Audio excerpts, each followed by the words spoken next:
Ligne droite. La table ronde. Vous savez, jusque dans les années 2000, en fait, tout ce qui était agitation de drapeaux français était considéré comme nationaliste. La crise de la Covid, finalement, aidant, le gros mot utilisé forcément par des fachos, il y a encore quelques années, est désormais dans la bouche de presque tous les politiques. Tout le monde s'est un peu rappelé finalement que les frontières aussi avaient du bon. Alors, il y a le RN, qui lui a toujours défendu, il faut le dire, la souveraineté de la nation.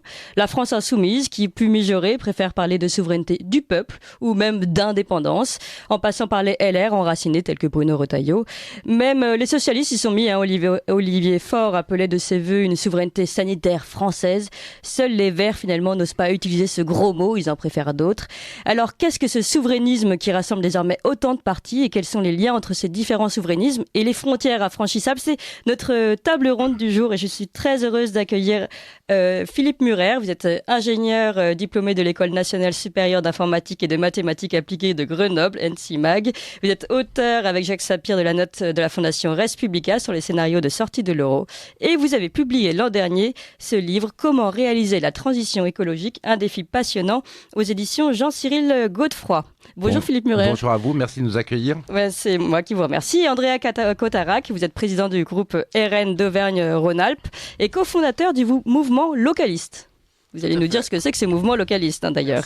Et puis nous avons au téléphone Ludovic Blanco. Vous vous présentez comme souverainiste de droite, président du cercle Bayard Plus, c'est bien ça? Bonjour, oui, tout à fait. Bonjour Ludovic Blanco. Et vous êtes un ancien de Debout la France, voilà, pour vous situer à peu près politiquement. Merci à vous trois en tout cas d'être là. Alors on va commencer peut-être par une définition justement du souverainisme. Est-ce qu'elle a évolué déjà ces dernières années, Philippe Murer? Non, il n'y a qu'une seule définition du souverainisme, c'est le fait que la France ait sa souveraineté nationale ou pas. C'est-à-dire que la France puisse décider de son destin, que le président français ait les pouvoirs ou n'ait pas les pouvoirs. Voilà, c'est la définition de la souveraineté nationale. Or, aujourd'hui, l'Union européenne a beaucoup de pouvoirs. Le président français n'a plus de pouvoir que sur quelques domaines régaliens comme la justice, la police, l'armée, l'éducation, mais n'a plus de pouvoir ou très peu en domaine économique, social, budget, monnaie, immigration. Ça, c'est l'Union européenne qui les détient. Donc la France n'a plus de pouvoir, le président français n'a plus de pouvoir, la France n'a plus de souveraineté nationale. Et donc à partir de ce moment-là, la France ne peut plus décider de son destin. Voilà, définition du souverainisme pour moi, sachant que la définition à gauche, c'est plutôt la souveraineté populaire. Oui, c'est ce qu'on avait vu, la définition de... Alors justement, quelqu'un qui était à la France insoumise et qui a rejoint le Rassemblement national, pour vous, le souverainisme, qu'est-ce que c'est? Est-ce que vous êtes entre les deux, entre la définition des France insoumises et celle de Philippe Murer? Bonjour, non, moi je crois qu'à la France insoumise, il y avait aussi un débat, notamment avec une personne comme Georges Kuzmanovic. C'était souveraineté nationale. Pourquoi? Parce que la nation était justement l'élément le plus important. Ceux qui disent souveraineté populaire, c'est tout simplement pour ne pas avoir à dire nation, parce que le peuple exerce sa liberté dans le cadre d'une nation, et donc tout ça est finalement assez lié. Moi j'ai une définition assez simple, et ce qu'a dit Marine Le Pen d'ailleurs ce week-end à Fréjus, c'est que ce qui est la liberté individuelle pour l'homme, eh bien, s'appelle la souveraineté pour l'État. L'État, c'est tous les leviers, on l'a dit à l'instant, économique, migratoire, militaire. Ça s'exerce sur la France métropolitaine, ça s'exerce aussi sur l'ensemble de nos territoires, notamment maritimes. On va certainement en parler puisque la France n'arrive même pas à défendre ses propres territoires maritimes, dans l'océan Indien par exemple, dans le Pacifique. Et puis, c'est tout ça finalement le souverainisme. Aujourd'hui, je crois que, vous l'avez dit tout à l'heure, il y a des souverainistes de droite, des souverainistes de gauche en réalité. Et puis il y a des souverainismes européens aussi. Emmanuel Macron, lui, parle de souverainisme européen. Est-ce que ça existe un souverainisme européen ? Non, mais les frontières sont brouillées. D'ailleurs, le RN n'est plus un parti souverainiste, puisque le RN ne veut plus rétablir la souveraineté nationale, il faut être clair. C'est-à-dire qu'il ne veut plus ni sortie de l'Union européenne, ni même référendum. Alors attendez, référendum sur l'Union européenne. Donc ça, c'est important. Rétablir la souveraineté nationale, c'est sortir de l'Union européenne, qui sinon a les pouvoirs. La souveraineté européenne, quand il dit ça, Macron, il dit « je vais donner toute la souveraineté de la France à l'Union européenne », et c'est l'Union européenne qui se débrouillera avec. C'est ça que ça veut dire. Ça veut dire être fédéraliste européen, en fait, quand on parle Alors, on va évidemment aborder la question de la sortie de l'Union européenne. Est-ce que pour être souverain en France, est-ce qu'on doit forcément sortir de l'Union européenne? On va évidemment aborder cette question, mais je vais quand même donner la parole à Ludovic Blanco sur sa définition du souverainisme pour commencer. Écoutez, je suis assez d'accord avec ce qui a été dit, donc je ne vais pas redire la même chose que Philippe Murer et qu'Andrea Cotarac. Être souverainiste, c'est simplement avoir conscience que pour se défendre, pour pouvoir agir, il faut... la seule façon de l'être, c'est d'être maître chez soi. Donc pour moi, être souverainiste, c'est être maître chez soi. Donc Et en donc, c'est quittant, avoir une en conscience quittant nationale. en sortant de l'Union européenne. Probablement qu'il faut sortir de l'Union européenne. Est-ce que c'est possible sans sortir de l'Union européenne ou en faisant... certains disent qu'on peut récupérer notre souveraineté progressivement.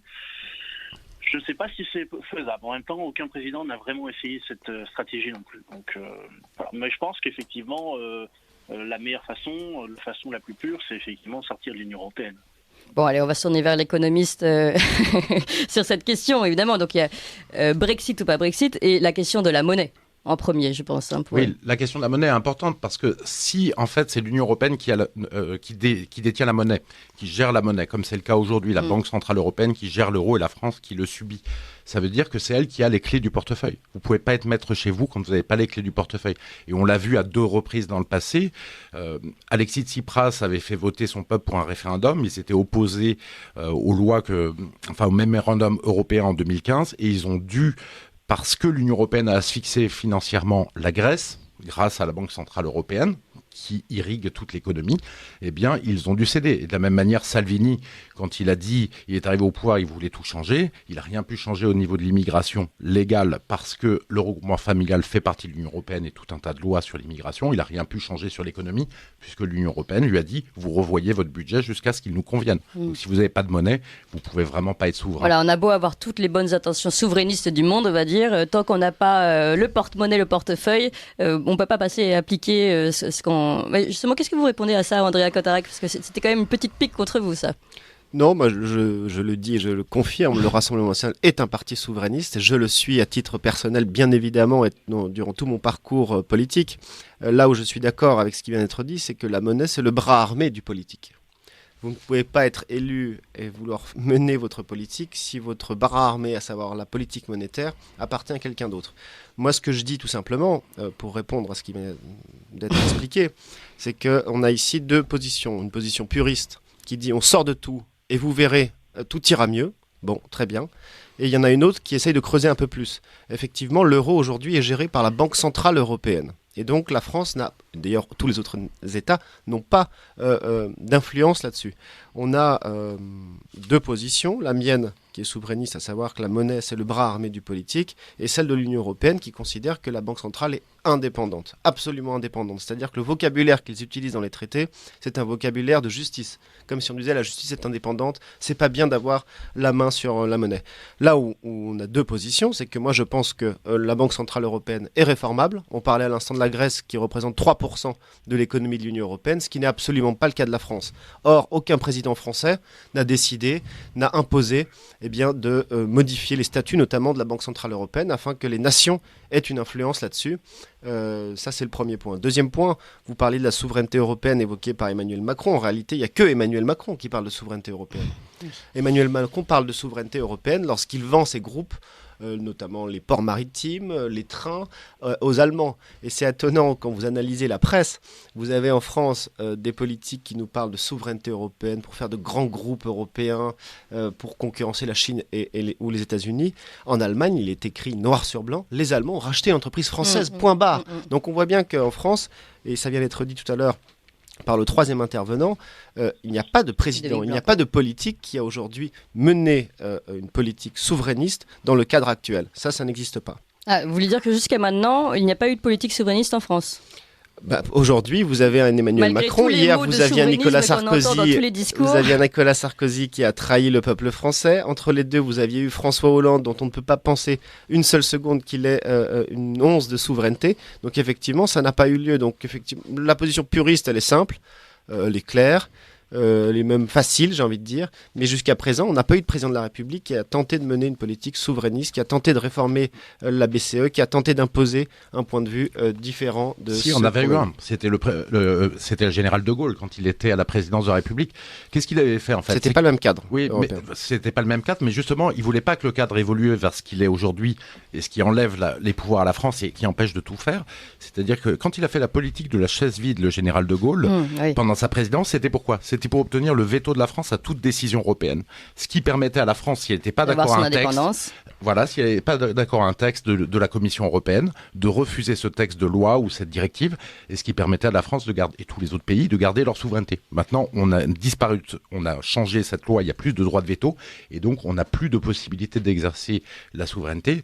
Mais il faut savoir que changer l'Union européenne de l'intérieur, c'est impossible. D'ailleurs, quand M. Cotarac dit que la Banque centrale européenne, en fait, elle va plus être indépendante, donc c'est l'Allemagne, la France, l'Italie, etc., qui va la gérer, ça ne veut pas dire que la France va la gérer, ça veut dire que la France va en gérer un petit bout, aura une petite influence. Mais ça ne veut pas dire pour autant qu'elle aura récupéré sa souveraineté et sa possibilité d'avoir une politique économique réellement française. Juste pour continuer sur la souveraineté européenne, nous avons des petits montages ici, des petits bruits à côté, c'est très sympathique. Pour continuer sur la souveraineté européenne, l'un des marqueurs justement du passage à l'absence de souveraineté française, est-ce que ce serait pas le non au référendum de la Constitution européenne en 2005 et le fait que malgré tout on ait continué d'avancer dans plus d'Europe alors que le peuple a dit non. Est-ce que c'est pas le point de rupture ? Oui, c'est le point de rupture entre le peuple et le politique. C'est là où le peuple français a compris que finalement les politiques se moquaient de lui. Ils lui disaient que vous avez le choix sur l'Union européenne. Et en fait, on n'avait pas le choix. On était obligé d'avancer. Et d'ailleurs, c'était la fameuse phrase de Philippe Séguin qui disait « La droite et la gauche sont deux détaillants qui se fournissent auprès du même grossiste, l'Union européenne. Oui. » Ben là, c'était démontré. Les deux appelaient à voter pour l'Union européenne. Et quand les Français ont voté contre, eh bien, les politiques ont passé ce traité et donc sont allés contre la souveraineté populaire. Il ne peut pas y avoir de souveraineté populaire ni de souveraineté nationale dans l'Union européenne, c'est cela que cela disait. Bon, on va parler justement de ces mêmes grossistes et puis des mêmes souverainistes. Est-ce que les souverainistes peuvent tous se rassembler ? C'est la suite de notre discussion. Ligne droite. La table ronde. Je suis toujours avec mes trois invités pour parler de souverainisme, avec Andrea Cotarac, avec Philippe Murer et avec Ludovic Blanco. Merci à vous trois d'être toujours là avec nous. On parlait de souveraineté européenne, de souveraineté française. Juste pour faire réagir Andrea Cotarac, puisque vous en parliez tout à l'heure. Par exemple, et l'Allemagne, que vous donniez un exemple de l'Allemagne tout à l'heure. L'Allemagne, justement, vient de signer et de terminer la signature du contrat Nord Stream 2. La France, à ce sujet, elle a préféré faire jouer les Timorés, tandis que quand elle signait des contrats avec la Russie, notamment les Mistral, elle se pliait à l'Allemagne qui lui demandait d'annuler les contrats avec pertes et fracas. Est-ce que ça aussi, c'est un signe de souveraineté ? L'Allemagne n'a aucune pitié avec nous. Tout ce que l'Allemagne n'a pas, elle demande à la France de le faire avec. C'était les avions de chasse, il y avait eu Airbus, le siège au Conseil de sécurité, j'en passe et des meilleurs. Maintenant, sur l'énergie, nous ne sommes pas aussi dépendants que le sont les Allemands avec le gaz. Donc eux, ils n'ont plus le choix. Si Madame Merkel refuse quoi que ce soit avec Vladimir Poutine, elle aura la grippe dans son palais puisqu'il suffira à Vladimir Poutine de couper le gaz. Donc on sait très bien qu'elle est dépendante. Nous avons le nucléaire. Je ne dis pas que c'est 100% dépendant puisqu'il faut quand même aller chercher l'uranium, etc. Mais en tout cas, on n'a pas le même cas de l'Allemagne. Je reviens juste sur le journal qui a eu lieu à l'instant. On a parlé de l'Australie qui ne voulait plus de nos sous-marins.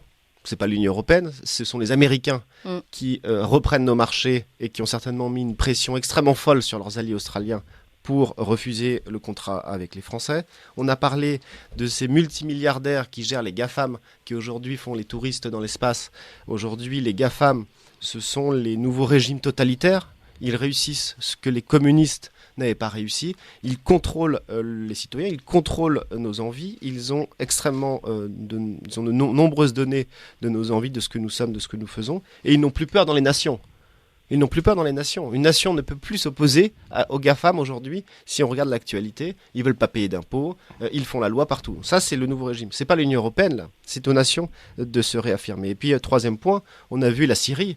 La Syrie avec le procès du 13 novembre. Là aussi, la France aurait pu, on va dire, faire respecter l'esprit que ce pays avait. On a parlé de Gaulle, on a parlé de la politique arabe, on peut parler de la francophonie. Non, Laurent Fabius a souhaité, en tout cas l'a fait, soutenir des casques blancs ou autres rebelles, prétendus rebelles, qui en réalité ce sont des islamistes. Donc là aussi, la France n'a pas fait respecter à la fois son histoire, à la fois son esprit diplomatique et à la fois sa souveraineté au Proche et au Moyen-Orient. Mais face à tout ce que vous...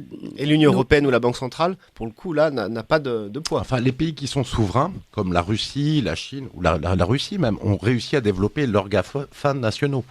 Ouais, Ils ont c'est réussi à développer leurs Google nationaux, leurs Facebook nationaux, contactier. et ça marche Oui. très très bien. Et les L'Union Allemands aussi. européenne est passée par non, vous restez complètement ouvert, vous pouvez rien faire pour contrôler vos GAFA, pour faire en sorte que ce soit pas Google qui prenne tout, Amazon ou Facebook, vous ne pouvez rien faire, et donc la France n'a rien développé, et la France est devenue non souveraine de ce point de vue-là, a perdu de la souveraineté, et c'est un vrai danger, parce qu'elle est dans l'Union européenne, et qu'elle n'avait pas le droit de limiter et de contraindre pour avoir des entreprises françaises qui gèrent ces données essentielles. Mais est-ce que la France seule se suffit à elle-même pour aujourd'hui encore gagner des parts de marché, lutter contre les GAFAM ou au Bien moins sûr. s'imposer face aux GAFAM? Alors bien sûr qu'elle peut, elle peut seule faire beaucoup de choses. Si elle est dans l'Union européenne, de toute manière, ça va aller vers de plus en plus de pertes de souveraineté sur le numérique, etc. Et la France est capable. Et puis la France peut aussi faire des coopérations numériques avec d'autres pays pour retrouver de petit Des à contrats petit sa bilatéraux souveraineté. aussi, oui. Des contrats bilatéraux, c'est ce que faisait De Gaulle. Il retrouvait petit à petit la souveraineté en construisant le nucléaire, l'armement nucléaire, l'industrie nucléaire et les armes et l'armée. Et donc on prend le temps pour le faire. Effectivement, et là-dessus, on a le numérique qui est quelque chose d'important et dont il faut s'occuper à l'avenir, et c'est impossible de le faire, évidemment, dans l'Union européenne. Ludovic Blanco, justement sur cette France qui serait peut-être plus forte en dehors de l'Union européenne, selon vous? Alors, en fait, ce qu'il faut bien comprendre, c'est que récupérer sa souveraineté, c'est se donner les moyens de refaire de la politique. Alors après, ça ne veut pas dire on peut effectivement être souverain, mais être complètement nul. Être largué dans la bataille de la mondialisation Bah oui. sur le plan scientifique. Mais simplement, si on n'est pas souverain, il est clair que c'est impossible d'être compétitif et de pouvoir porter une voix dans le monde. Donc en fait, la souveraineté, c'est juste un préalable. Mais par ailleurs... Il faut une politique derrière. Si demain, Macron... Exactement. Si demain Macron avait toute la souveraineté, je ne suis pas persuadé qu'on serait brillant pour autant. Donc il faut récupérer la souveraineté, il faut mettre des gens qui ont une vision. Voilà. Je crois que c'est ça. Et je pense que vous avez tout à fait raison, Ludovic Blanco, de préciser ça. La souveraineté, finalement, ce n'est qu'un cadre. Le cadre de la récupération peut-être d'une certaine puissance, mais pour retrouver cette puissance nationale, il faut aussi une volonté politique derrière. Et là, c'est peut-être là qu'on va arriver à la question de la différence entre les différents partis qui se disent tous souverainistes. Est-ce qu'aujourd'hui, on peut avoir un parti, est-ce qu'on a un politique aujourd'hui qui réussirait à redorer, à remettre justement cette puissance à l'ordre du jour? Philippe Murer, pour commencer peut-être. Ah oui, bien sûr. Je pense qu'il y a des gens qui ont des projets, des souverainistes qui ont des projets tout à fait intéressants et qui sont capables de remettre la France à un bon niveau et d'avoir des politiques qui redressent la France, bien entendu. Alors que, inversement, si on reste dans l'Union européenne, on va continuer sur le même genre de politique qui abîme la France. Oui, on est capable de le faire. Mais il ne faut pas être des faux souverainistes. Il ne faut pas dire on va réformer l'Union européenne de l'intérieur alors que c'est impossible et que ça demande l'unanimité des 27 pays qui se mettent d'accord pour dire oui. Ce qui est complètement improbable. Il faut avoir des vrais souverainistes qui récupèrent la souveraineté comme l'ont fait le Royaume-Uni. Le Royaume-Uni a récupéré sa souveraineté, tout se passe très bien. Vous l'avez remarqué. Oui, ils on ont nous fait avait quand même... Bon, voilà, ils ont fait une hausse du SMIC de 6%. Dire les salaires augmentent beaucoup plus rapidement qu'en France. Ils sont en train de réparer leur hôpital public pendant que nous continuons à avoir une perte de niveau de vie et à casser l'hôpital public. Donc c'est tout à fait possible et le Brexit le montre. Andrea Cotarac. Alors, moi, Frexit or not Frexit? Mais moi, j'ai toujours combattu l'Union européenne, donc je ne vais pas commencer à apparaître pour l'avocat de Mme von der Leyen sur ce plateau. Premier point, Mme von der Leyen, personne n'en parle sur ce plateau, a expliqué hier qu'elle veut faire l'Europe de la santé. Donc là encore, l'Union européenne essaye de grappiller un peu plus avant, les pouvoirs des États. Mais je vous prends juste 3 points. Et je rejoins ce que dit Ludovic. Souveraineté, c'est un cadre. Encore faut-il du courage pour les élus qui vont mener la politique derrière. Je vous ai parlé d'Australie. C'est un courage politique. C'est pas Mme von der Leyen qui nous demande de vendre des sous-marins ou de se battre. C'est à nous, la France. Je vous ai parlé du totalitarisme des GAFAM. C'est à la France de se battre. J'ajoute que, pour contrer un petit peu ce qui a été dit, l'Allemagne avait ses propres réseaux. L'Allemagne avait son propre Facebook. Donc, c'est possible de le faire. C'est pas l'Union européenne qui nous l'empêche. Troisième point, sur les trains, sur... cette France qui est bradée, c'est du courage politique qu'il faut. Les Allemands, ils protègent leur outil industriel. Les Suisses, hors Union européenne, protègent leur outil industriel. Nous ne le faisons pas. On peut le faire. Et quatrième point, je vais vous prendre un exemple d'Alstom. Alstom hydroélectrique, qui faisait des turbines hydrauliques pour nos sous-marins nucléaires, pour le Charles de Gaulle, la turbine à Ravel, qui est centrale dans les centrales nucléaires françaises. La loi disposait qu'on pouvait protéger cet outil-là, refuser sa vente aux Américains, une vente mafieuse et frauduleuse. Arnaud Montebourg à l'époque ministre, c'est, il faut l'avouer, battu, puisqu'il voulait arrêter et bloquer cette vente-là. C'est Emmanuel Macron qui a dit, mais en France, c'est pas le Venezuela, bien sûr qu'il faut vendre cet outil national stratégique. Donc on voit bien que c'est le courage des politiques qui sont à la manœuvre, qui tiennent le gouvernail, qui peut, à un moment donné, défendre notre outil industriel, et que c'est pas à chaque fois l'Union européenne, c'est aussi surtout le manque de courage d'un certain nombre de nos élites mondialisées. Donc les politiques. Je vous ai entendu dans un discours, Andrea Cotarac, dire que vous tendiez la main en fait à tous les souverainistes jusqu'à Arnaud Montebourg. Alors est-ce que c'est possible ça aujourd'hui? Est-ce qu'on peut construire une politique juste entre souverainistes? Moi, je crois que c'est possible. Alors, effectivement, je ne crois plus, moi, dans le clivage gauche-droite. Vous avez des degrés à gauche, vous avez des degrés dans l'histoire à droite. Eh bien, c'est la même chose dans le souverainisme. Je crois aujourd'hui que le clivage, c'est les mondialistes qui n'ont foi que dans l'Union européenne, qui n'ont foi dans tout ce qui, finalement, n'est pas la France, et ceux qui ont encore foi dans la France, ceux qui ont confiance dans la France. Et je crois que sur ce plateau, ici, et avec Ludovic ailleurs, Ludovic Blanco. On est des souverainistes avec des degrés différents. Je crois aujourd'hui que c'est le véritable clivage. Et effectivement, je connais moi des proches d'Arnaud Montebourg, je connais des proches chez Monsieur Zemmour, j'en connais un peu partout. Et je crois qu'il est temps, le temps est venu aujourd'hui, de réaffirmer le poids de la France face aux mondialistes qui nous ont dirigés depuis Jacques Chirac. Philippe Murer, vous croyez-vous à cette grande union des souverainistes contre, dans cette nouvelle fracture mondialiste souverainiste? Oui, effectivement. Je me bats d'ailleurs pour l'union des souverainistes. Je suis dans aucun parti pour l'instant parce que je préfère me battre pour l'union des souverainistes pour pouvoir peser sur l'élection présidentielle et proposer un vrai projet pour la France. En revanche, il faut être clair. Donc elle irait d'où à où cette union des souverainistes? Parce qu'aujourd'hui, comme je vous l'ai dit tout à l'heure, même Olivier Faure se dit souverainiste. Mais ça, c'est de la plaisanterie. Je pense qu'on est tous d'accord aussi. Même Arnaud, de toute façon, c'est de la plaisanterie. Comme Emmanuel Macron comme le fait aussi, que rappelez-vous. Montebourg, pour le moment où le RN disent qu'ils sont souverainistes, c'est de la plaisanterie. Quand on a foi dans la France, quand on veut redresser la France, on donne le pouvoir à la France pour qu'elle puisse le faire. On ne dit pas, je te donne pas le pouvoir, mais tu vas avoir le courage de le faire sans avoir le pouvoir. Voilà, ça c'est une vaste blague. Donc il faut, et d'ailleurs le RN marchait très bien quand le RN défendait le souverainisme, depuis qu'ils ont abandonné la défense de la souveraineté nationale, la défense des frontières avec Schengen, de rester vous dans voyez la qui? CEDH. Parce que pardon, s'il n'y a pas le RN, qui est quand même l'un des grands défenseurs de la nation française, là vous perdez quand même un gros bras. Oui. Florian Philippot, Asselineau, il faut que Nicolas Dupont-Aignan clarifie sa position aussi sur l'Union européenne et sur la souveraineté nationale, et on peut faire une alliance effectivement avec ces gens-là qui peut très vite grimper. On voit que Zemmour... Peut-être le printemps républicain... Non, ils ne sont pas souverainistes du tout. Non, la souveraineté, c'est vraiment ce qu'a fait l'Angleterre, c'est-à-dire reprendre sa souveraineté. On ne peut pas être souverainiste en disant « je ne veux pas reprendre la souveraineté, même si je l'aime beaucoup ». C'est un petit peu le discours qu'on entend. C'est pas possible. Alors, un grand rassemblement... Après Ludovic Blanco, puisqu'on posait la question justement de Debout la France. Non, j'écoutais mon interlocuteur, je l'aime beaucoup, mais il parle de grand rassemblement, il a déjà exclu 4 personnes. Donc c'est quand même assez étonnant, si on veut un véritable rassemblement pour justement reprendre le pouvoir dès maintenant, pas en 2074, quand les uns et les autres auront peut-être grimpé dans les sondages. C'est maintenant que ça se fait, et il est quand même fort utile de ne pas exclure tout le monde en parlant de grand rassemblement. Premier point. Deuxième point, je vous ai expliqué que la France peut d'ores et déjà affirmer sa souveraineté, elle ne le fait pas. Vous parliez de numérique.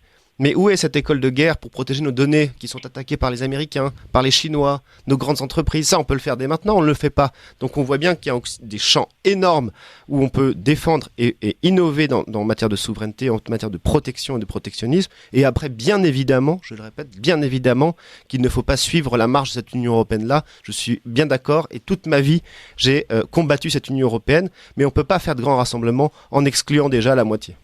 Non, mais si le RN dit qu'il est de nouveau souverainiste, je suis souverainiste, je suis face à vous. Effectivement, on pourra tous travailler ensemble. Et je vous accueille dans le qui veut la souveraineté nationale, on pourra travailler. Je vous accueille dans le mouvement localiste pour soutenir Marine Le Pen, parce que, encore faut-il l'avouer, Marine Le Pen est aujourd'hui la seule à pouvoir chasser Macron.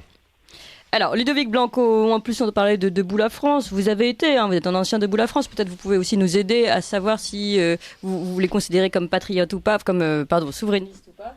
Et puis, vous, jusqu'où vous voyez cette grande alliance souverainiste? Alors, il y a beaucoup de choses qui ont été abordées.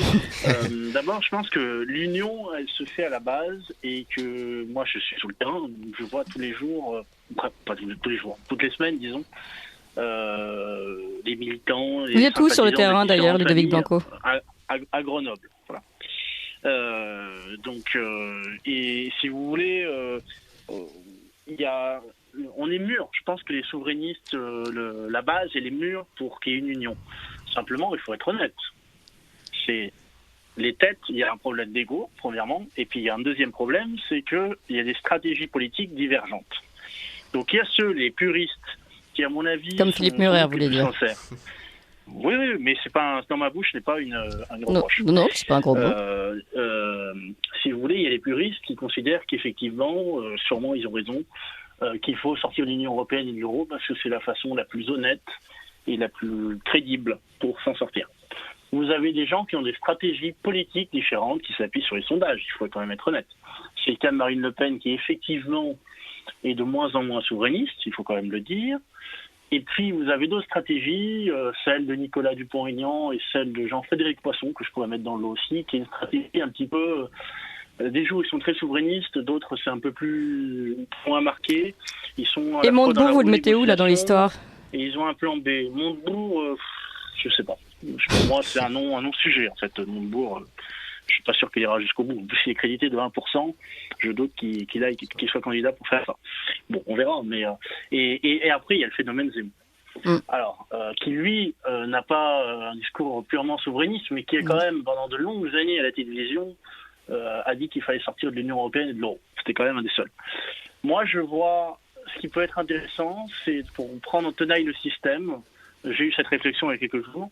Finalement, d'un côté, avoir Zemmour et de l'autre Philippot pour la présidentielle, c'est peut-être un moyen de les attaquer sur tous les sujets. L'identité, la souveraineté, le covidisme, et prendre en tenaille le système avec deux lignes radicales sur deux thématiques différentes, de prismes différents. Oui, enfin, vous participez en même temps à la division d'une forme d'union idéologique.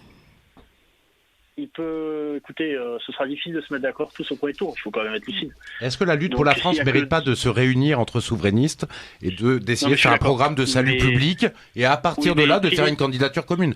Moi, c'est ce pour lequel je me bats, parce que les Français, ils méritent cette candidature commune et en fait, ceux qui se battent pour la souveraineté, qui disent que la France est en danger, devraient se mettre un petit peu en retrait par rapport à leurs égos parce qu'il s'agit de sauver la France. Donc, ils ne peuvent pas mettre leur égo en premier. Et pardon, Ludovic Blanco, vous parliez des sondages qui n'allaient pas dans le sens de la souveraineté. Vous les avez en tête, ces sondages ou pas?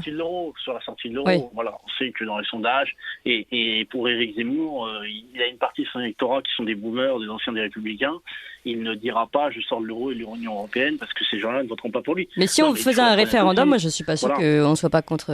Oui, mais un référendum, c'est pas une élection présidentielle, c'est pas la même chose. Ouais. Donc sur un référendum, on réfléchit beaucoup à la question. Dans une présidentielle, il y a une propagande médiatique contre un candidat. C'est pas du tout pareil. C'est beaucoup plus difficile, je pense, de faire arriver les idées souverainistes au pouvoir dans une campagne présidentielle. Ça, c'est comme ça que je vois les choses. Voilà. Donc je pense que, mais pour répondre à Philippe Murer, je suis d'accord avec lui sur l'objectif. Il faudrait qu'on ait un candidat commun souverainiste. Mais vous savez bien qu'il n'y aura pas moi je ne crois pas, mais j'espère me tromper, qu'il y ait un seul candidat souverainiste en 2022. Vous en voyez un, Philippe Murer? Très peu probable aujourd'hui. Moi, je ne vois pas une tête. D'ailleurs, il ne faut pas désigner une tête. Il faut désigner qu'il se retrouve et qu'effectivement, dans l'intérêt de la France, ils fassent un programme commun. Et derrière, ils désignent ensemble le candidat qui les représentera. Je pense que c'est comme ça que ça doit se passer. Et vous pensez que c'est faisable, Andrea Cotarac? Oui, c'est faisable. D'ailleurs, il existe déjà avec le Rassemblement national, la droite populaire, d'anciens sarkozystes comme Thierry Mariani, moi-même qui viens de la France insoumise. Ça, ce sont de véritables efforts individuels de personnes qui courageusement se disent le clivage gauche-droite, ça n'existe plus. Aujourd'hui, il faut défendre la France. Et j'entendais alors effectivement un rassemblement en excluant, un autre en divisant. Je veux dire, vous avez une candidate, alors je ne dis pas qu'il faut la suivre dès le premier tour, etc., qui s'appelle Marine Le Pen et qui est, selon les derniers sondages, à 48% au second tour. Bon, elle n'est peut-être pas parfaite, on ne vous demande pas de vous marier avec. Semblerait-il que ce sera un acte de rupture. Il y a l'identité, on en a parlé avec Éric Zemmour, il y a le covidisme, etc. Mais il n'y a pas que ça. Je vous parlais de l'outil industriel, je vous parlais de social. Par exemple, on pourrait inventer un droit de préemption des salariés pour acheter leur outil de travail. Voilà des mesures qui ne sont pas forcément de droite historiquement, mais il faut innover, il faut se rassembler. En tout cas, moi, je suis là pour le faire et discuter avec tout le monde.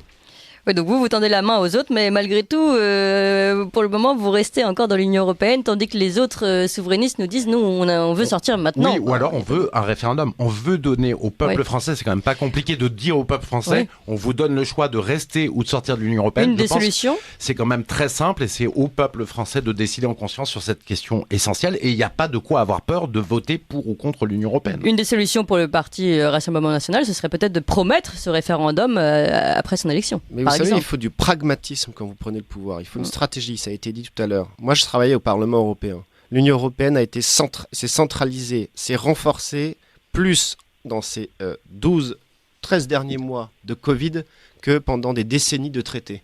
L'Union européenne, elle change. Vous avez vu, je le répète, hier, von der Leyen, comme ça, au Parlement européen, pas pour un traité, pas écrit noir sur blanc. Elle dit, voilà, je vais faire l'Europe de la santé.